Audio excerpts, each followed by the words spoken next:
border area, a cul-de-sac. You know, there was no way out of here. You were on the road to nowhere.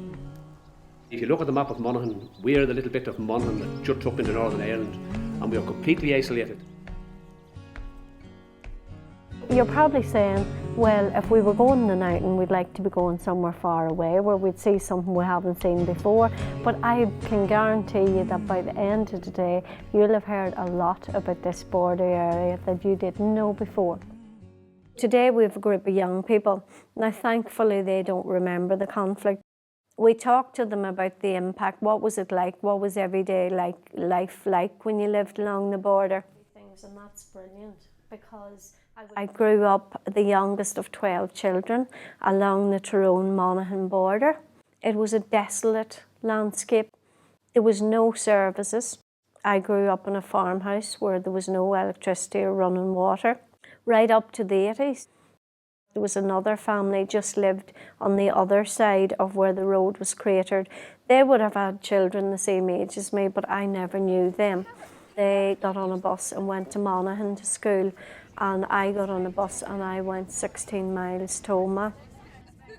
We almost had our own apartheid in that I would get on the bus to Omagh with other young people the same age as me who were doing the same exams. We were doing O and A levels, and we never talked because they wore a different uniform. That was crazy. We should have had so much in common.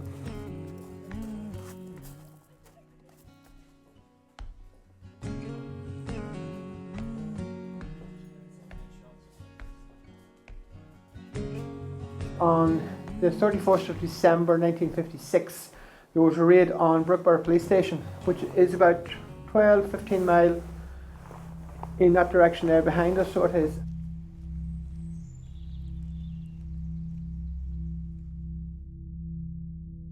One of the more traumatic memories of living along the border was waiting for the school bus to primary school, and I got on the bus and we went round the corner and we found a guy lying along the road who had been shot by the IRA, and he had a sign round his neck which said "Tout."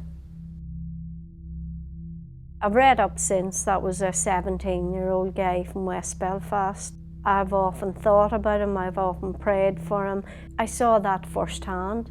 I suppose it made me the person I am. I grew up knowing that, you know, I'd want no part of either side who were going to kill anybody.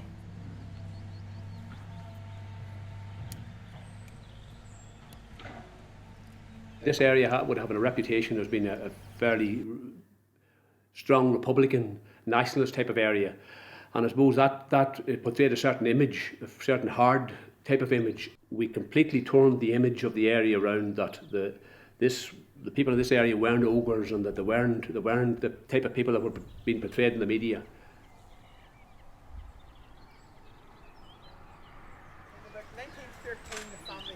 We've had a lot of maybe former members of security forces who have lost loved ones in the conflict. We're bringing them to an area that's perceived as Republican area that would have had a reputation similar to, say, Crossmaglen.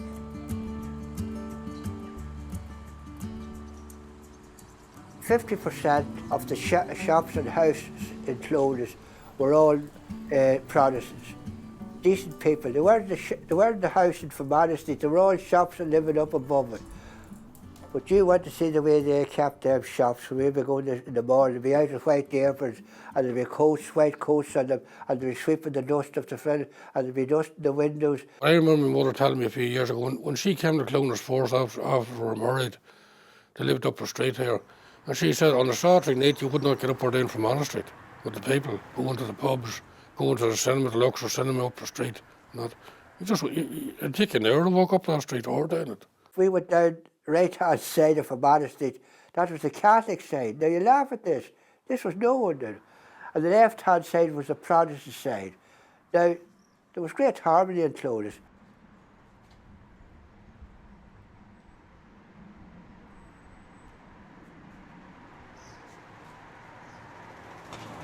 An old man told me, I worked for 18 round in that goods store, working for stuff from Belfast, Coleraine, Enniskillen, all over Ireland. This was a junction all over Ireland.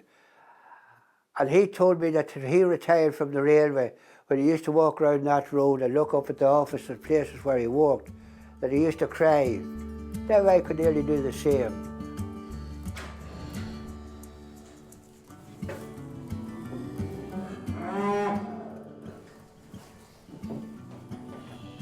Only got 2 cousins altogether.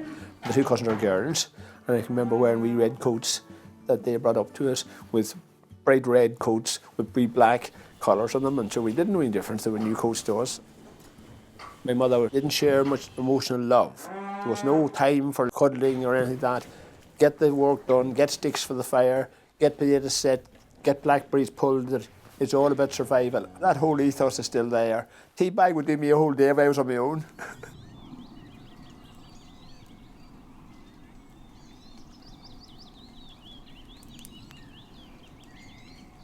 And my grandfather came here in early 1920s. He fell in love with it and he bought this place. And he was no sooner here than the election for the border. He came from Northern Ireland, Ahabay, near Brookborough, and he ended up on the wrong side of the border. My father took over from him and I took over from my father. We went to a school that's just a couple of 100 yards up the road, and it was a Roman Catholic primary school. All of us went to that school, but Protestant Orphan Society gave small amounts of money to children, but they had to be at a Church of Ireland school. So under that criteria, we had to leave the school around the corner and go to Killeven Church of Ireland school. And there was an awareness that you were different from your Catholic neighbours, although we went to a Catholic primary school because it was the nearest school, and I really, really enjoyed it. And I must say it had a profound influence on my life, to the extent that people don't matter to me what the religion is. There would have been, say 2 or 3 Protestant neighbours and 2 or 3 Catholic neighbours who all worked through other and had great respect for each other. And there was never a problem with the religion end of things.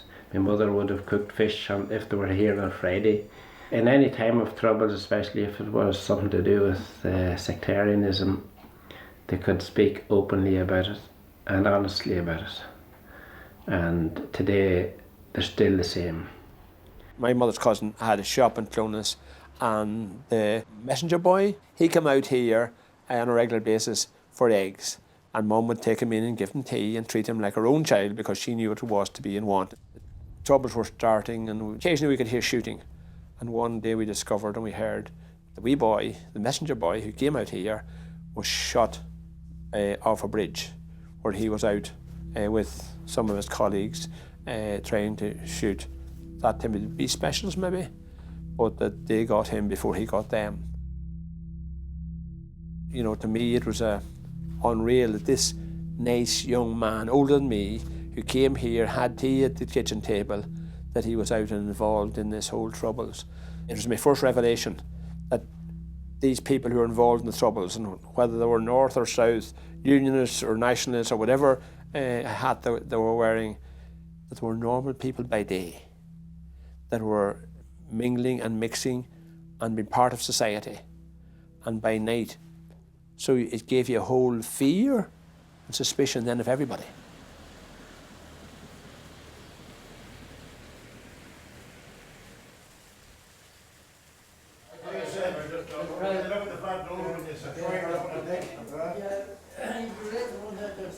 As a young nationalist going up and down the town, you'd have been harassed on a regular occasion. Not because that you were seen as a Republican and that you were a young nationalist. As soon as you give your name, you were clearly identified. When you go through a checkpoint, you never knew when you were going to get through it. You could be put out and get a hiding. My family's a Republican family, so we spent many hours sitting in them. Those checkpoints, sometimes 4 hours at a time. We were used to harassment of the army. They were there at every turn, like whether you had to go on a journey or anywhere you had to go. Famous one my father tells us, we sat in a checkpoint one night and we seen carloads of youngsters going to discos in Monaghan and we seen them going back. You know, they had the night out and they were coming back and we're still sitting there, you know. Half of the parish is in Fermanagh and half of it in Monaghan. People couldn't travel to the church on either side. Funerals, weddings, family events, all of that. Well, we were at Newtownbutler school and we lived along the border, so like in between us and Newtown was an army checkpoint. And on the morning of Holy Communion, which was held in Newtownbutler, we were travelling down the road and the army pulled us in and they held us. And it ended up that they held us that long that the local teacher had to come looking for us. So they met us at the army checkpoint and had a wee chat with the army man, but they wouldn't let us head on down the road. So the teacher had to take the child out on her own and had to walk her on down. And it was very upsetting for the whole family because she had to make Holy Communion, which is very special, and had to make it on her own. Like you're dealing with 18, 19-year-old British soldiers, like teenagers, and they're sitting there for days on end, and it was a bit of crack for them, like, at our expense. And they harassed them that much that a lot of people that had nothing to do with the Republic movement, it drove them into the Republic movement. And then you had the economic effects of it, the fall away of the commerce of the town and the shops closing and all of that. So, you know, it wasn't just that you were a Republican and you're a mad Republican, so therefore you reacted to this. Everybody reacted and had to find some way to deal with it. And for some, it probably would have been seek out whoever the local IRA chief was and try and join up.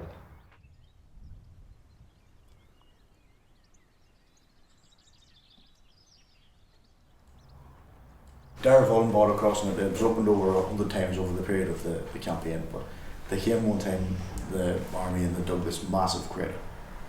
You know, there was no way around it or how we were going to fill it, you know. The guys just made a ramp down into it and a ramp out the other side of it. So you just drove into the crater and then drove out of it. You know?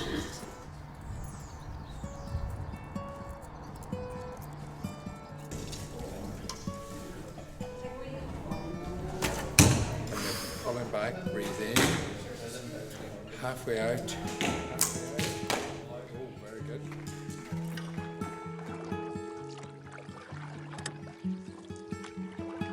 Directly behind us is Derrycare Bridge, and this bridge onto the island was first constructed in a steel and wood construction in 1939. And in 1993 we got this new bridge, steel and cement bridge onto the island. It was wide enough to allow fire engines and such like onto the island.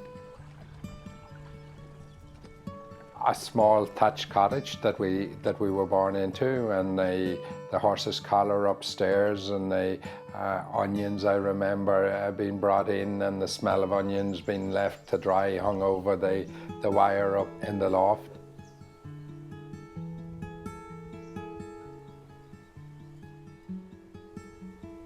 In the winter time, there'd be a tenner on the table playing cards, and there'd be maybe 5 or 6 more throwing rings. And then there was an old man in the townland used to lilt for us, and we learned to dance. You know, diddle, diddle, diddle, diddle, diddle, diddle, that kind of thing.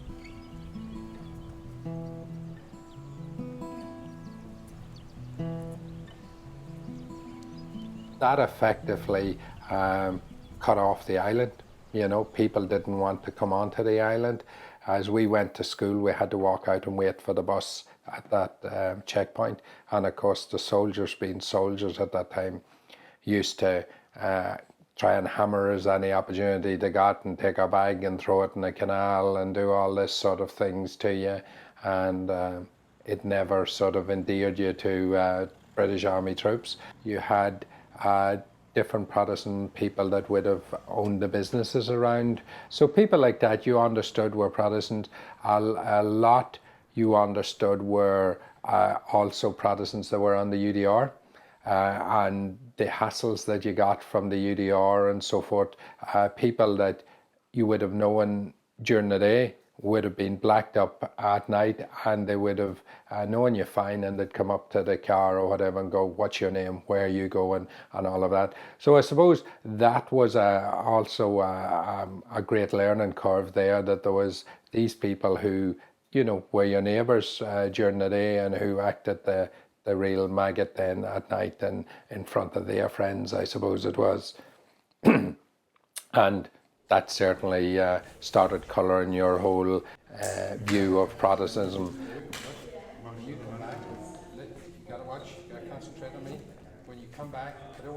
Myself and my counterpart from the Loyal Orders, Willie Lytle, used to be the former headmaster of the primary school in Newtown, were engaged on an ongoing basis over many years in the parades discussions.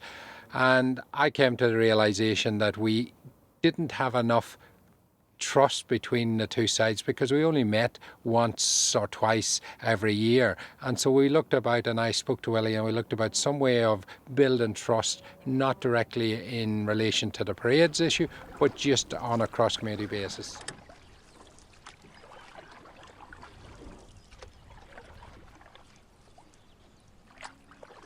We were all heading down the next day for a trip to East Belfast, and to do some identity symbols and emblems and flags sort of work. And the call came at sort of 6 o'clock in the morning when we were about to leave. Is there any chance that you could find a Union Jack in town, you know?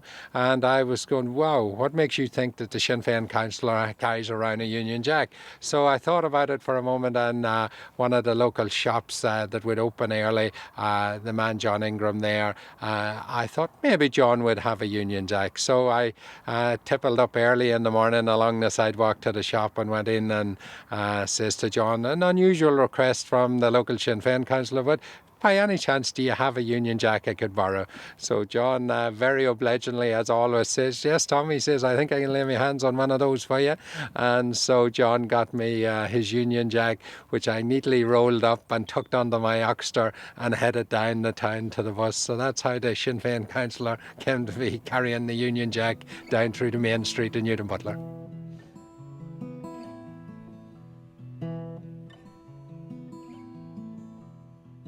I always remember, did you get it in your side or our side, or this side or that side? And you always knew it was the border.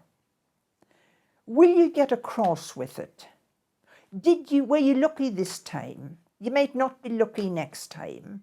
Smuggling, sort of.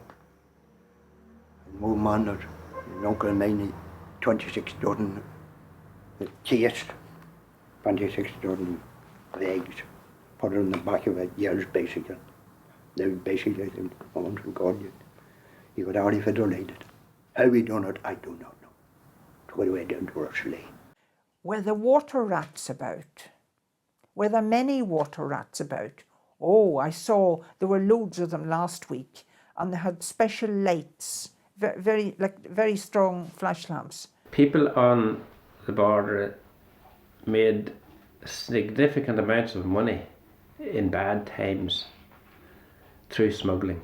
We in particular have a farm which my father bought. The right of way is in from Northern Ireland, and all we have to do is drive up the laneway and we're in the south. From the north and we're in the south. And very easy to smuggle. Nobody can stop you, but very hard to police it. So it would. What? I think you have to be very careful. I think that we never made any use of it. On the other side of the river, there was those what they called the Gardaí Síochána, the police. I don't know if they had a collaboration of extra helps. I don't know, but I certainly know that their wives went on their bikes to County Fermanagh for what they could get cheaper on this side of the border, and they had total immunity, as had the police themselves.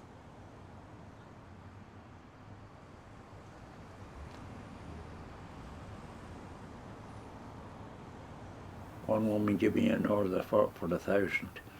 God say you're going to be busy. What are you talking about? She says, I'm going to sell on. She says, I think you want them yourself. So, but I landed anyway, and I had 2,000 or 3,000 with me. And I was called in the chemist in Cavan, and when I come out, there's a big tall van standing beside me motorbike.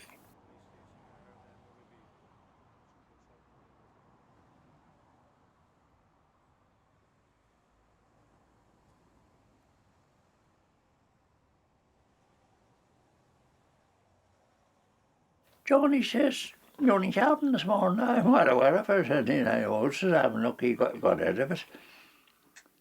And why did you not go down, he says, to the barracks when you were ordered down by the detective? Well, I'll tell you, there was a big table there at the time. And I opened the belt and I threw out the whole merchandise. If you them tied round and say, "Will you want down?" "You'll be behind bars, boy," he says, "if you don't mind yourself."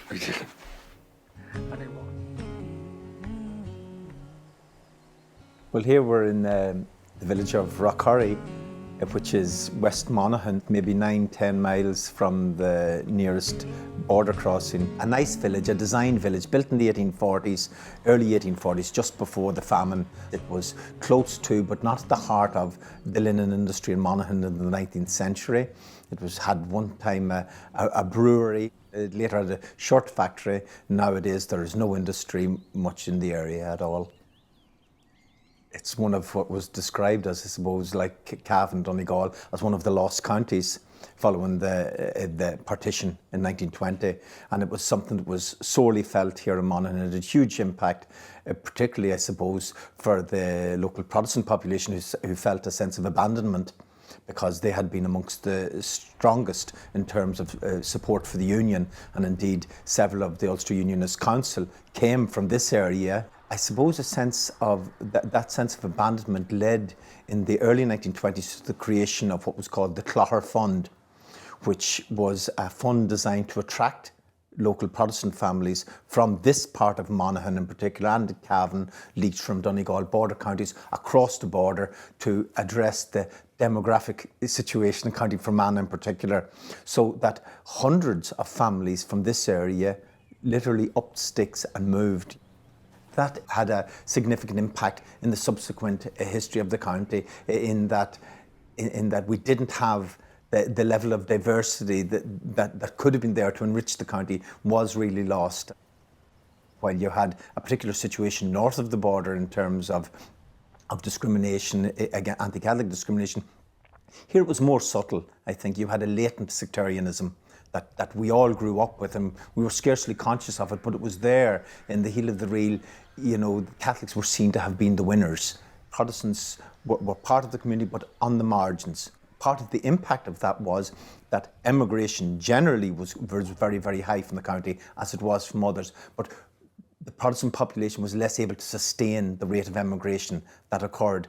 And that continued right up until the 1970s. When I was young and living in Clones, for instance, there were lots of Protestant businesses about the town, you know, and it was a strong business, a strong market town. And that all whittled away through the 1970s as families moved either to Canada or north of the border to Antrim, Bangor or wherever, you know. So it impoverished the social life, I think, of the entire county.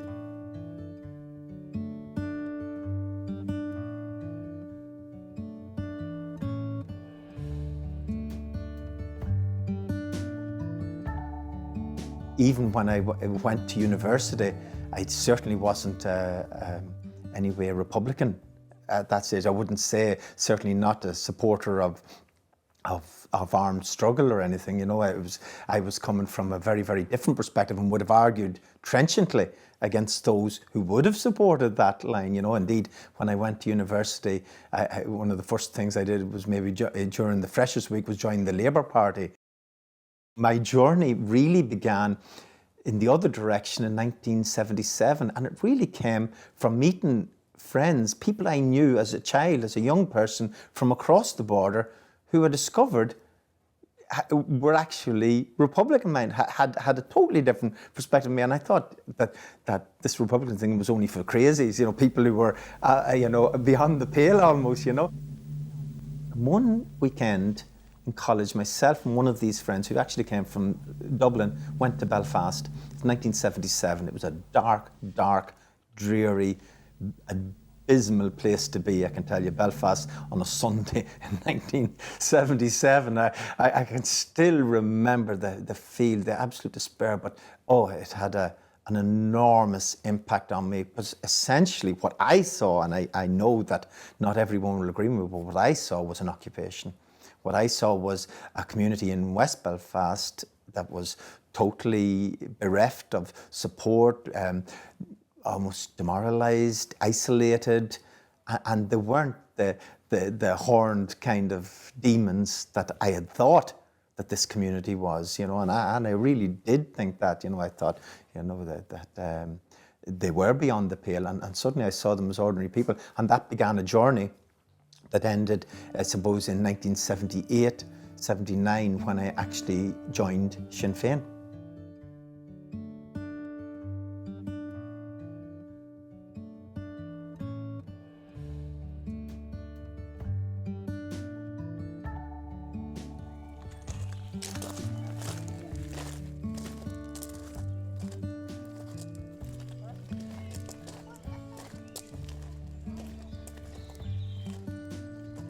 I think that's because they belong to Ireland and we really don't, and that sounds 100 years later an awful thing to say, but I think that there's always that apologetic thing.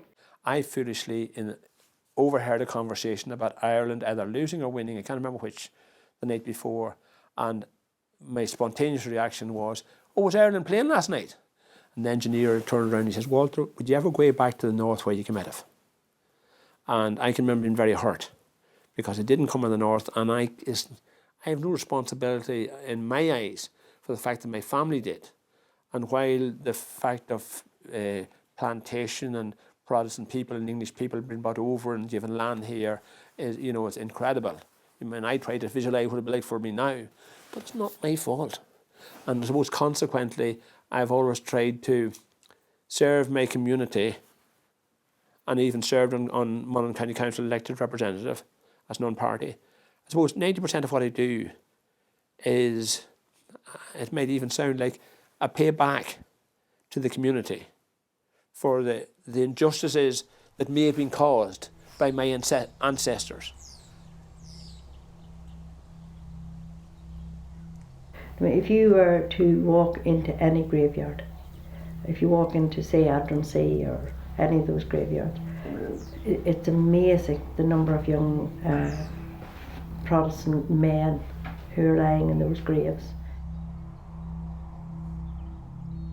I do not like the term ethnic cleansing, but that is actually, you know, on hindsight, what was going on all around the border area. Well, my husband lost a brother in the Troubles, and as a family they never got over that. They're not over it unto this day. But in a lot of people's eyes, these men are heroes and they're important and whatever, but they're more than that. They're just ordinary people too, and that's what you have to remember, that they were just an ordinary brother or a son or the uncle that never was in our case. We certainly are not glorifying one experience over another. We had a conflict here. A lot of people suffered in that conflict on both sides. And I suppose in sharing that story, we hope that, you know, it won't happen again. I just wish that we were at the point that we are now an awful lot many years earlier. The entire peace process has been wonderful in opening up engagement. I think that's one of the most exciting things.